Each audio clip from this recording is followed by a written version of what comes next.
Omer, jour 14. Nous sommes le 29 Nissan et nous allons lire aujourd'hui une Mishnah qui traite de la jeunesse. Chapitre 1, Mishnah 14 de Pirkei Avot. Il avait l'habitude de dire « Si moi je ne suis pas pour moi, qui le sera ? Et quand moi je suis pour moi, que suis-je ? Et si pas maintenant, quand ?»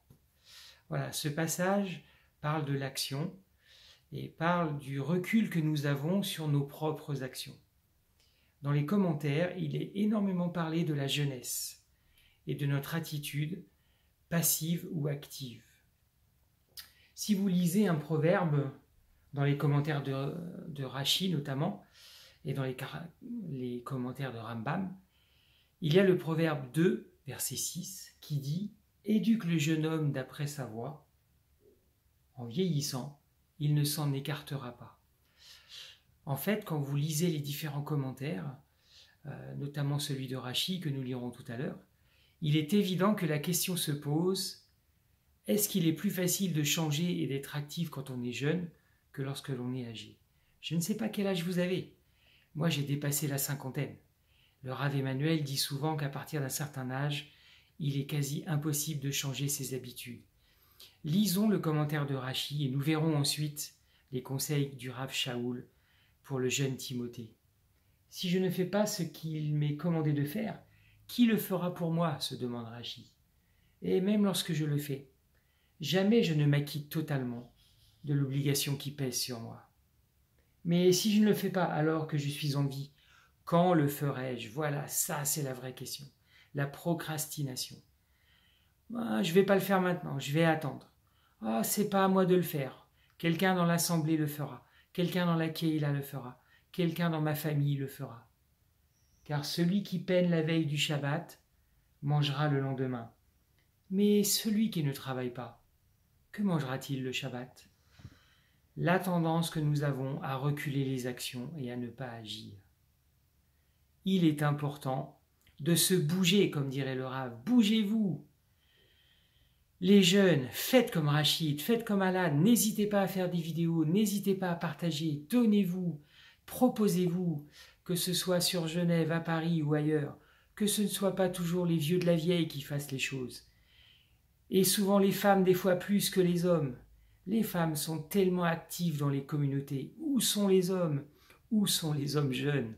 Regardez le conseil que donne Shaoul à son disciple et à son ami très jeune, le jeune Timothée. En 1 Timothée, chapitre 4, verset 12, « Que personne ne méprise ton jeune âge, il était jeune. Au contraire, montre-toi un modèle pour les croyants, par la parole, la conduite, la charité, la foi, la pureté. En attendant que je vienne, consacre-toi à la lecture, à l'exhortation, à l'enseignement. » Et il dit, ne néglige pas le don spirituel qui est en toi, qui t'a été conféré par une intervention prophétique, l'imposition des mains, du collège des presbytres, prends cela à cœur, sois-y tout entier, afin que tes progrès soient manifestes à tous. Oui, il faut prendre au sérieux les choses. Posons-nous la question, avec quel talent nous arriverons au pied du Sinaï la nuit de Shavuot ? Quels sont les talents dont vous êtes dotés ? Quelles sont les choses que l'Éternel vous a données depuis longtemps ? Et au fond de vous, vous le savez. Et qu'est-ce que vous faites de ces talents ? Qu'est-ce que vous faites de ces qualités ?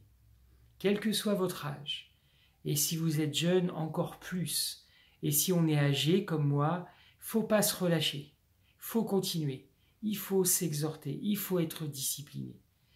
Et cherchez peut-être un jeune disciple, cherchez quelqu'un de jeune à qui nous pouvons transmettre ce que Dieu nous a appris pour que dans les années qui viennent, cela continue. La transmission est cruciale dans la pensée hébraïque, dans l'enseignement, dans le vécu. Vous savez que dans la pensée juive, on dit que « est juif celui dont les enfants sont juifs ». C'est pas vos ascendants qui comptent. En fin de compte, les thèses généalogiques et tout ça, ça n'a pas d'importance. C'est vos enfants. c'est la façon dont vous transmettez et à qui vous transmettez.